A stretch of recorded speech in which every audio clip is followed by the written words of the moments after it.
Hello. Food has been relatively inexpensive for such a long time that we have grown accustomed to eating all we can hold and then some. And the dollar menu at the fast food restaurants has left us anything but hungry.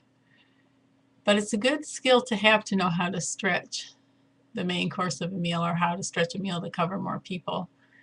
There, of course, are the more obvious ways, such as serving soups before the main course or coleslaw or salads. A fresh fruit salad is nice, even just sliced bananas and grapes, maybe with some apple chunks or pineapple with a little sugar sprinkled on top is really nice at the beginning of a meal, or to have a separate one for each person at the table on their own plate. Of course, garden vegetables straight from the garden are wonderful to stretch a meal. A dish of applesauce served at each person's plate is helpful. Corn muffins, biscuits, and deviled eggs were some of the things I thought of. Of course, you can make a much longer list than that.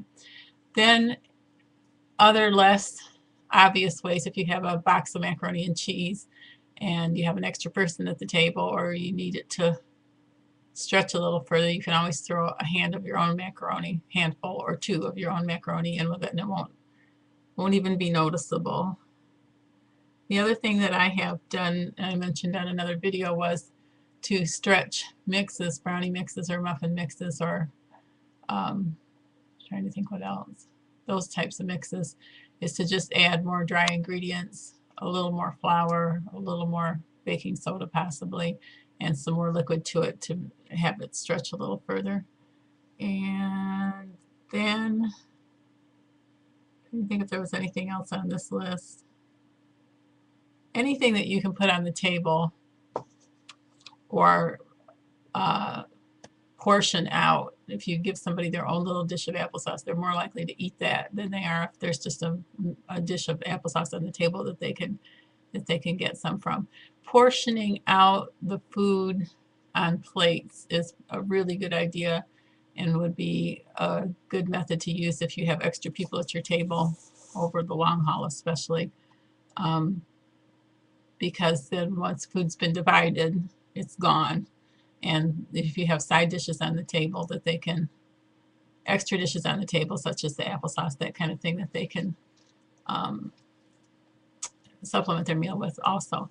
The thing that I really am tickled pink over is these individual loaves of bread, and this is just a visual. This is a half.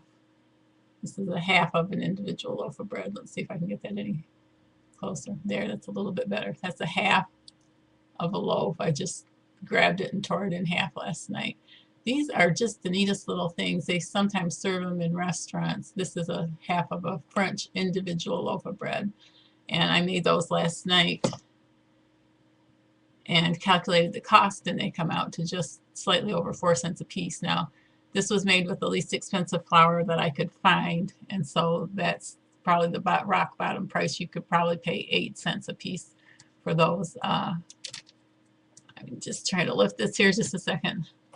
This is the larger loaf of French bread that I made last night. Actually, I made two like this and then two individual loaves, so this would be a little bit bigger than it is. In fact, the other loaf was, so this would be a little bit bigger because I took some of the dough out to make the individual ones. One recipe of French bread, which is on another one of the videos, it's on two of the videos actually. One recipe of French bread makes two loaves, a little bigger than this, or it would make approximately 10 to 12 individual loaves that are twice the size of that. It looks like a biscuit kind of from a distance, but it was twice as long as that when I made it.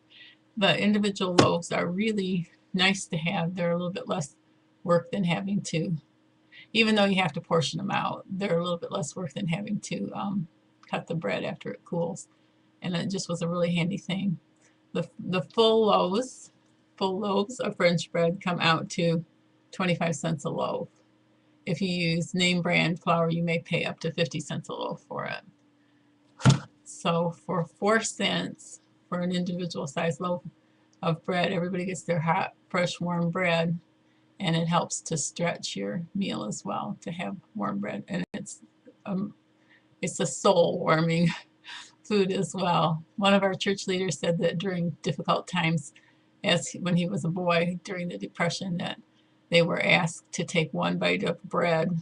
It was nutritious bread, whole wheat bread, with in between every bite of any other food that they ate. So one bite of corn, one bite of bread, one bite of potatoes, one bite of bread, one bite of roast beef, one bite of bread, and they were able to get through hard times that way. That's the end of this silly little topic. It was probably Captain Obvious material again, but so goes. So it goes. Thank you. Have a good night, day, evening, afternoon, weekend.